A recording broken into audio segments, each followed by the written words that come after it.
Hey guys, JT here with my first run thoughts on the Arrma Granite Big Rock. Excuse me, I'm kind of choking, need to drink some water and stuff. You guys know that Arrma re-released the Big Rock, but they did it in a 10 scale version, and basically they took their Centon BLX and Mega series and just actually put a extended cab truck body on here and then gave it different tires and wheels and a wheelie bar on back. And I'll go over those in just a minute.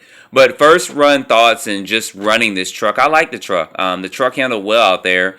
On 3S with the thinner tires, it is a little bit harder to control than it is the Granite 4x4 on 3S, but it's still controllable. You can't actually go into turns full throttle like you can with the Granite. Because it will flip over. That's just because of the thinness of these tires here. They are thinner than the Granite tires and wheels. But I'll do a video where I'll put the Granite tires and wheels on here and do some more running with this. And probably try some of the Duratrax tires and wheels as well with this. So you guys know, stock out the box. This comes with the Tactic radio. This is, to me, one of the best ready-to-run radios out there because it is 3-channel. And it does have a cordless receiver as well. Never had any issues, problems with this. Reception is good, response time is good, and that's been with all this. So Arrma does include this on all of their RC cars they release, except for the Voltage. That does get a different radio. So no problems, issues with this. Got basic trims on there for throttle, steering, etc. And in case you guys don't know, kind of where my thumb is at is where that third channel is at. In case you want to add a third channel on there for something. So anyway, looking at the car on the outside, as I mentioned, the tires and wheels are a little bit thinner than that of the Granite and stuff. And I wish they were a little bit thicker because it would have helped with the handling of it. But they're still good. The compound and stuff, as you guys see on there, is fine. I've run this on asphalt, dirt, grass, took it to the skate park and all that. And they've done well. When I first ran it, it was kind of wet outside and it was cold. So it was little bit slippery, but these still did okay for being in that type of condition. I think if you run out there more, you have to loosen your slipper clutch and stuff up. So as far as the body's concerned, it does have some scrapes and scratches on there. Yeah, I did flip this a couple times. Body, the paint scheme on are just the bluish, like I want to say almost a dark bluish light paint color on here. It's kind of hard to tell by this right here. It's beautiful. You guys saw when I did the unboxing of this when I got this from Hobbytown in Kennesaw, Georgia. We were all kind of like, wow, the body looks nice. And it still looks good, even though I've gotten some scrapes and scratches on it. So I just wish we had a couple more stickers to put on here, or at least give you some optional stickers to put Arrma on the side or Arrma Big Rock or something. But that's just my preference. I'm kind of like stickers to be on cars to kind of identify them. Because when people kept asking me when I was driving this out, kind of what is that, I had to tell them what it was, and they were like, huh? What? You know, what's the Arrma? They just was messing the name up somewhat, but it'd have been nice for them to see that on there because it actually puts an image in their mind of what the car is. But anyway, no problems, issues with the body. Arrma also includes, I like that they do this with their cars. They attach the body clips to the body. If you ever lose these, you can always purchase some more of these. Tower Hobbies has them and Horizon Hobbies has them. And you can also get these for your other cars as well, because I do have these on a lot of my other kits. I just used my body reamer, put the hole in there and slid that through. So this is something that's actually pretty cool that I'm glad Arrma has started doing with their cars a while back, and a couple other companies are trying to replicate that as well. So anyway, take that off, and you guys will notice something a little bit different than on the Centon 4x4. They actually attach the front or the rear and front bumper to the chassis somewhat here. So that does make it a little bit different. You guys see that there. And they did put a little thought into putting this on here as well.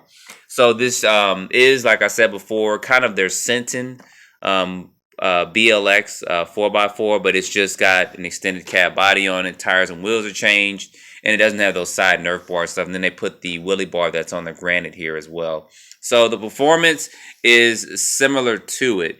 The Centon, of course, is going to be a little bit lower down and stuff, but everything else is just about the same, except for this has a 15-tooth pinion gear in it, and the Centon has a 20-tooth pinion gear in it.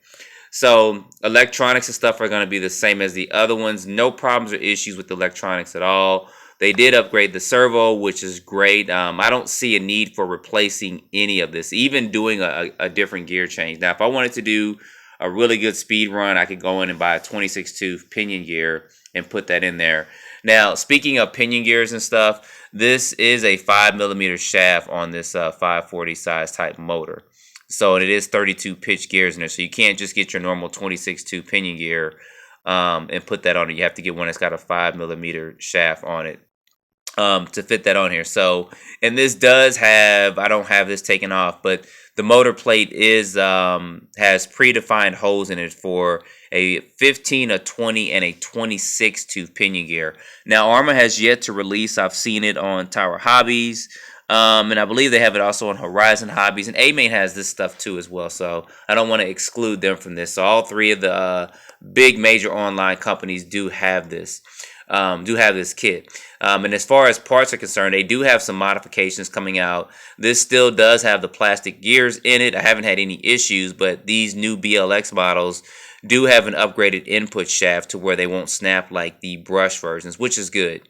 But they do have an adjustable motor plate coming out as well, so you're not limited to these 3 pinion gears you can put up in there. Now you can change this out and put different motors and stuff there if you want, but I found this to be fine running it straight out the box. I've run it on 3S LiPo.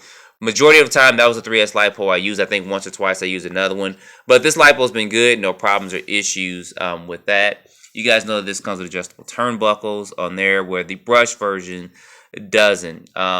So basically, as I said in some of the comparisons videos, if you kind of did a Dragon Ball Z fusion and you took the Granite 4x4 and then the Senton 4x4 and you combine them together, you would come up with this, because it has a lot of components from each one. Of course, the chassis is going to be from the Senton, and then of course these body mounts are going to be from the Granite. The wheelie bars from the Granite as well. Now, what's unique about this one, of course, is going to be the bumpers on the front and rear of it. So no problems or issues, guys, with this. It's been a good truck, and I'm going to continue to run it and drive it and stuff as well. And you'll see more videos on it. Some of the things I need to get out and do is get some speed runs. I tried to do a speed run. It didn't turn out the best because it was real windy outside. So I'll try to do it again. I'm going to change out the tires and wheels and put some Granite 4x4 tires and wheels. I think it's going to help with some of the performance of it as far as when I'm running it off road and turning it and stuff like that. So I see that helping the truck as well. And there's nothing wrong with these. These are fine too. These would be pretty cool to put on the Senton and maybe even the Granite just to see how they would handle. But it's going to be interesting to do more tire changes for this as well. One more thing I want to mention is that these do have 14mm hexes on here. But I also saw on the 3 major websites that Arrma is releasing some 12mm hexes for this as well. They just haven't come out yet. So you won't be limited to just 14mm hexes. But I'm going to do a video soon to talk about different tires you can use on these, because people somewhat try to shy away because of the 14mm hexes. But Duratrax offers a whole complete line of tires and wheels. I've mentioned that before in the other videos for the other 2 cars, and I'm mentioning it again. So you guys can go to Tower Hobbies. You can also go to Horizon and see it there. And I believe A-Main has it. I'm not 100% sure. I haven't checked on A-Main for that. But they probably stock other tires and wheels, like the Red Cat ones would fit on here from the TRMT, some of the HPI ones from their Bullet series, because those are 14mm hexes as well. And then one other thing, I know some of you guys talk about these connectors and stuff, the EC5 connectors and stuff. They're probably going to be a standard going forward with their 10-scale cars. Hopefully they'll keep their 8-scale cars pretty much with the XT90s. But I believe the XT90s may have been a Hobbyco thing. So not sure what the future is going to hold in that. But you can buy adapters and stuff like that for these. Or you can go out and buy the connectors and stuff. I'm not a fan of soldering these from scratch when they come piece by piece and you got to piece it together, because I had a hard time putting these together and then soldering them, where with the XT90s they were already semi put together. And I did see a couple of these out there, but they were sold out in a couple places. They were already kind of assembled and you can just solder the tabs on it to it. But so consider that too when you buy this. If you clip this off, of course, you void the warranty with that. But anyway, guys, that is some of my first run thoughts on this. This has been a good truck. No problems or issues with it. I'll get this out and run this with some other trucks and cars pretty soon. And I got a couple of plans for this as well. Either this one or the Senton. I plan on probably trying to make an on-road car with this particular type chassis, and then gearing up to the 26.2 pinion gear. So, but that's something I'll end up doing in the future. Hopefully, Arrma, if you listen to this, you guys will do one too. So maybe an on-road car with this platform and kind of an 8-scale on-road car. So, but anyway, guys, don't forget to like, subscribe, and stay tuned for more videos. Thanks for watching.